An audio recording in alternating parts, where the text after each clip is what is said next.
Okay, welcome everybody. This is just a really quick update, just to kind of summarise, I suppose, the trip that we took recently to Canada around international approaches to sibling sexual abuse and behaviour. So my name is David Russell, I'm the Development Lead and Service Manager at Thriving Survivors.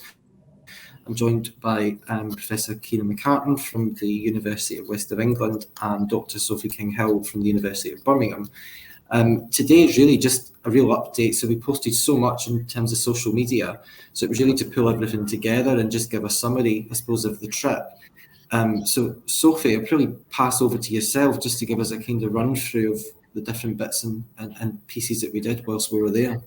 Yeah, there were quite a few different aspects to the trip that we did, but one of the main reasons we were going over there was for the Siblings 2 Awareness Day. So this is a day that's been developed and introduced in 2023 by Nancy Morris, who lives in Ottawa, to raise awareness of the issues around sibling sexual behaviour and to kind of get it out into the public domain in terms of talking about this in wider circles rather than just in very niche areas. I don't know if you want to add anything. Yeah, like what I would say is, like, the day is, a physical day, but also a range of different downloadable content that can be found on the Siblings 2 YouTube channel, where Nancy talks with a range of international experts about the challenges and opportunities to engage in preventing and responding to sibling sexual behaviour. And it's really picked up steam. So the first one, as Sophie said, was last year, and this year the speakers have expanded massively. So first of all, I'd say go and check out the YouTube webpage around it, listen to some of the content. Most of the interviews are between half an hour and 45 minutes from a range of topics, including what sibling sexual behaviour is, right through to social reactions, how to prevent it, and the one that we recorded when we were in Ottawa with Nancy, which was what's the next 5 years looking like in terms of responding to sibling sexual behaviour. I don't know if you want to add anything about the recording process, David. Yeah, I think it was, first of all, I think it was just a fascinating meeting Nancy in person again and actually getting the opportunity to spend that bit of time with her. I think the other thing for me was just the level of kind of testimonials that she had collected within the Sibling 2 website and really showing such a range. And I think some of the conversations we've had about how each case is very, very different in terms of responding and supporting families. I think that highlighted that, just the different needs and the different wants within the testimonials was really interesting. I think as well, what's fascinating about the kind of podcast series and the recordings was that actually it covers everything, so even looking at the pieces around prevention, but also about how we get society to hold a bit of accountability and responsibility to kind of impact this work was really fascinating for me. I think as well for me, looking at the testimonials and the stories that Nancy had collected, it really struck me the international issue. It isn't just small pockets where this is happening. This really should have a big joined up approach to it internationally. Also in the podcast, looking forward 5 years, it struck me how multidimensional that has to be in terms of looking at prevention through relationships and sex education, but then also support for adult victim survivors. And there's a distinct voice that's missing at the moment, and that's of those that have harmed. And I think that's the missing piece of the puzzle. And I know that Nancy's a huge advocate as well of getting that voice with the ultimate aim of healing, but also prevention. And I think that counts really strongly. And like the other thing that I would add to that is, really it signaled to us that research really has to catch up with practice in this area. There's been lots of conversation about how sibling sexual behaviour is an emerging idea or trend, but actually in practice, it's been there. It's been in casebooks for years and years and years, and the testimonials are evidence to that. And part of the reason for us going and looking at the testimonials was from a research and a knowledge development point of view, but it was also from a practice point of view, in the sense that some of the international challenges the same, are the stories and the narratives the same, or are we seeing some different bespoke practices around it? So I felt it was just really useful just to spend time listening to the narratives and talking them through. And it must have been useful, David, for you in Thriving Survivors to see the narratives come through and to be thinking about how that relates to your caseload. Definitely. I think one of the most interesting bits for me was even when we went further out the field and we kind of started meeting with other professionals and other organisations over there, just learning about the different kind of strategic positions and also the political positions between the areas was really, really fascinating. But I think also what it highlighted for me was the kind of international need to collectively agree, for example, in things such as terminologies and what words actually mean. So even some of the learning we done was actually the term harmful means something different here almost than what it did in some of the practice teams when related to harmful sexual behaviour. So it was interesting, and also about how the child protection processes of disclosure, how different that is and what that looks like. But I would argue that not everything that we do is better in this country. I think there was a lot of learning for us to do about some of the reflections that I've done in Canada, and actually how that could feed into our practice as well. So yeah, it was really, really interesting. Yeah, and I think it's really important to point out here, although we're going to talk about lots of different things that we did, Nancy was a key facilitator in the whole week. She really did put herself out and was really key to a lot of these meetings that we had. So after spending the day with Nancy, we then went to COSA. So I don't know if you want to talk a little bit about that, Kieran. Yeah, thanks, Sophie. So COSA has been established in Canada for about 30 years now, and it's circles of support and accountability. It's a mechanism for helping medium and high-risk people who have committed sexual offences, mainly child sexual offences, to return to the community where they're supported by community members in doing this. But COSA has spread beyond Canada in the years since it was established. We have established COSA projects in England and Wales and also all over Europe. So one of the things that we were interested in visiting them was to see their work and maybe connect them with Nancy because of her interest in supporting the child who was harmed and what that means. But also thinking about, do they have sibling cases on their caseload and what does that look like and how do they support integration in those cases? And they pointed out to us that they did have sibling cases and it posed quite a challenge around some of it. But I'd be interested to sort of hear both Sophie and David's thoughts on this, because for anyone who knows, I've worked in the field with COSA for many, many years and I'm heavily involved in them. So this wasn't my first visit to a Circles project. Yeah, it's my first visit and I was quite impressed with them. I suppose I was a little apprehensive at first because my work's predominantly young people. And we work in a very different way with children and young people that have harmed. However, I can see some real benefits from that. And I was quite impressed with how reflective they were and also how knowledgeable they were in terms of prevention and what's needed. And they had a real kind of pragmatic outlook on that. And I think as well, it was so refreshing to see such a range of different practice backgrounds. So there wasn't specific accreditations or qualifications in terms of the people around the table. It ranged, there was such a diverse group, which I think as well is something that we need to really consider in terms of historically, we always thought about these lines of work being social work or psychology, but actually there was such a diverse group there that could address the different levels of needs at different times, which, yeah, certainly I found really helpful as well and got me thinking a lot about practice.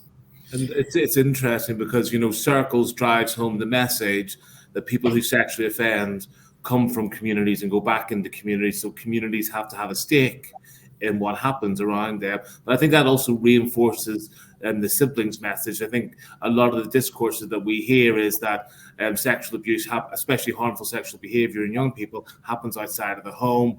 It doesn't happen in the way that we traditionally expect it to happen. And I think that was really good to keep in mind, especially since we had spent the day with Nancy in the morning reading and hearing the testimonials that really reinforced that sexual abuse can be anywhere and everywhere, unfortunately.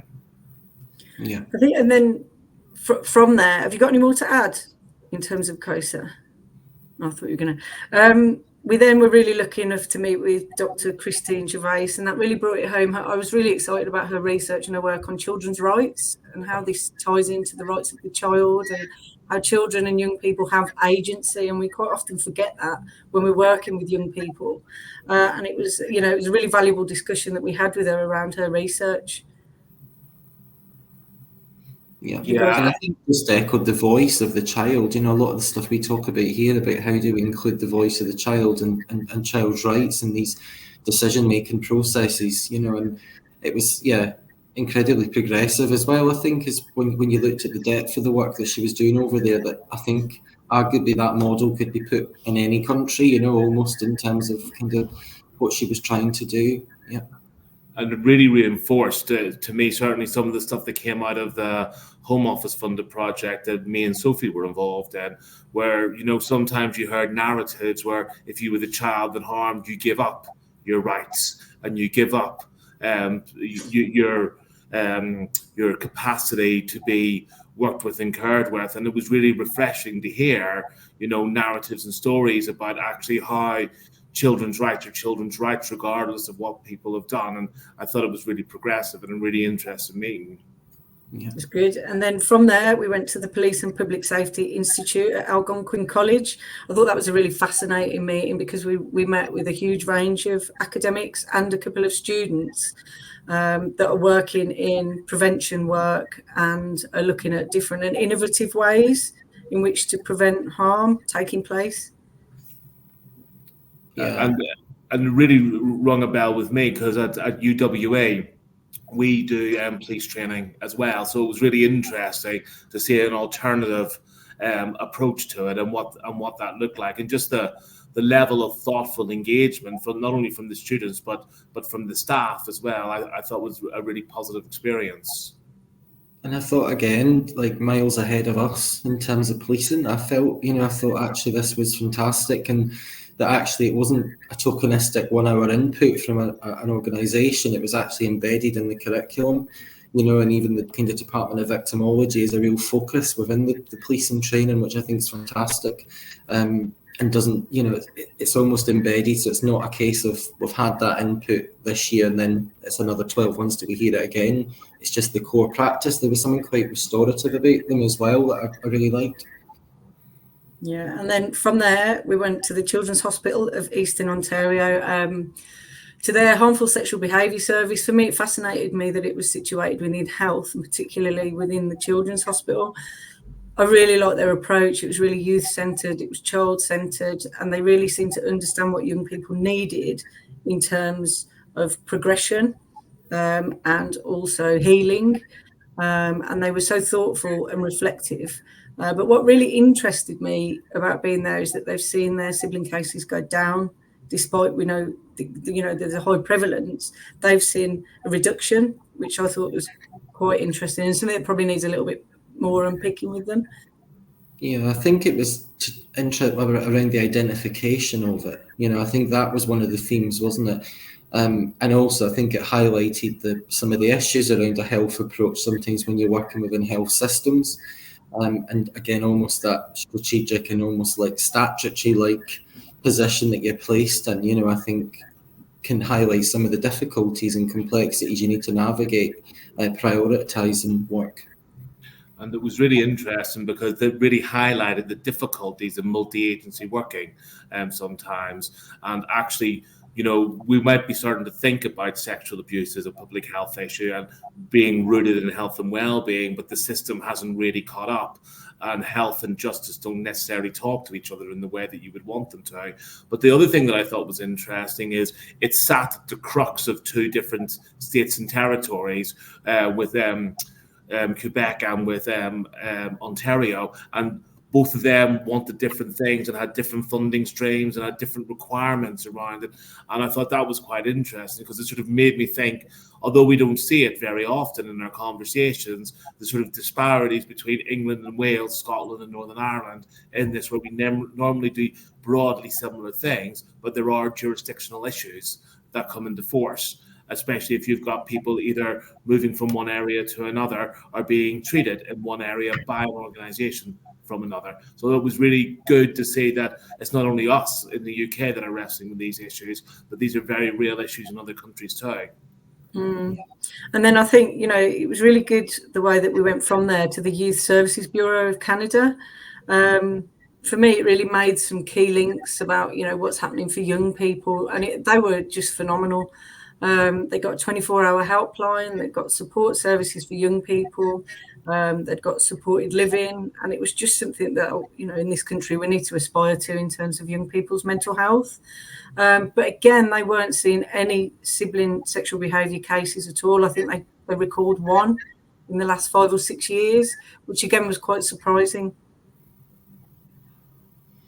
I thought the interesting thing with them, and you know, it's not necessarily my area of work in general, but I thought the helpline was really interesting and really food for thought about how we support young people that are going through difficulties, either as a victim or the child who is harmed, and how we really need to rethink some of our engagement around this, and it made me think of some of the innovative practice that's starting to emerge in the UK around this. But yeah, the thing that I took away from that was, apart from the inclusive space, just the willingness and openness of staff to engage and to give their time up. And, you know, they sat with us for what must have been at least 2 hours, and no one left. And that just shows their commitment to the young people that they work with. And I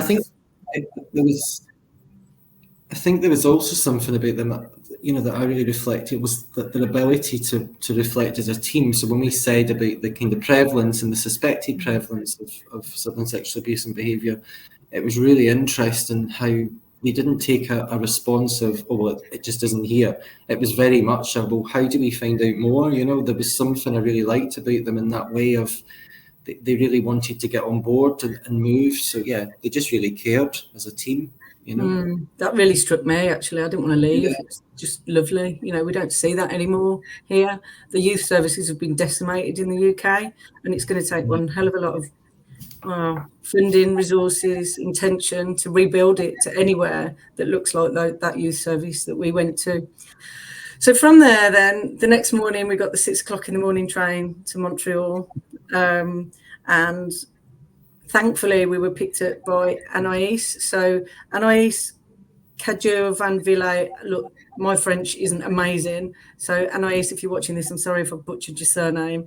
It wasn't intentional. And she's a PhD student in Montreal, and it's really interesting what she's looking at. So she's looking at the sibling that hasn't harmed or hasn't been harmed and the impact on them. And I think that really kind of brought it home to me, the impact on the wider family, and that is quite often neglected within this field. And it's not just the parents, there might be other children within the family that also need attention. And that linked really firmly back to the work of Christine Gervais, you know, and the children's rights and the agency. And it was this kind of thread running all the way through it, that actually everybody has a valid position in this and needs care and support. I don't know what you two thought of the meetings with Anaïs. I thought it was really, you know, and I thought it was really interesting to, you know, obviously as an academic, I like to hear about research, and you know, there's an eagerness in PhD students that often vanishes the more jaded you get and the longer you've been in academia. So it was good to see someone being really enthusiastic about their research and what they wanted to do.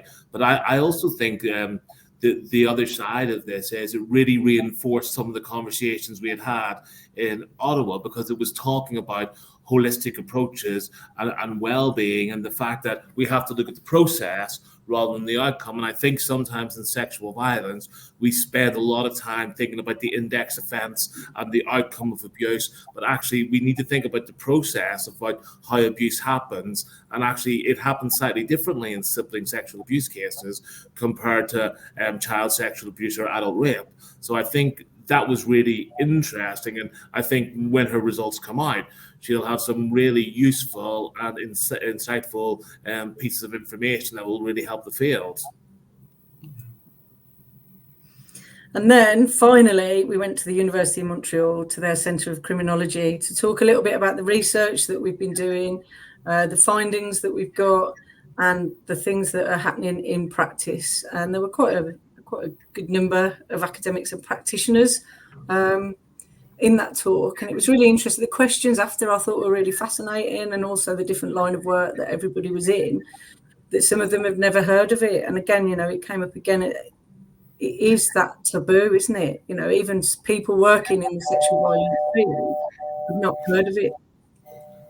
And I'd just like to sort of build on that and just to say a heartfelt thanks to Professor Frank Cortone and Professor Jean Prue, who not only invited us but hosted us for the afternoon.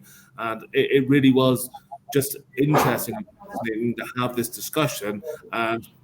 And for those of you who are interested, the workshop is recorded and available via the Centre for Criminology at the University of Montreal's YouTube site. And that was it. That was the visit. Well, I think as well, we saw the eclipse. I think we have to mention that, and it was phenomenal. Yeah. But yeah, in a nutshell, that was everything. Is there anything else you both want to add? I think that was just really helpful. I think just giving people the idea of where we are. There's so many posts going up, so I think it's useful just to give people some context behind that. And I'm sure there'll be lots coming up. We're obviously holding an annual conference this year, which is around civil and sexual abuse and behaviour, which will be kind of really useful, and hopefully we'll see some of the people from Canada that we met coming over to that and helping us kind of make it a really good conference. Okay, I'll cut this off, but thank you everyone. If there's any comments or questions, please feel free to put them on LinkedIn, and we'll come back to you. Thank you. Thank you. Thank you. Thanks.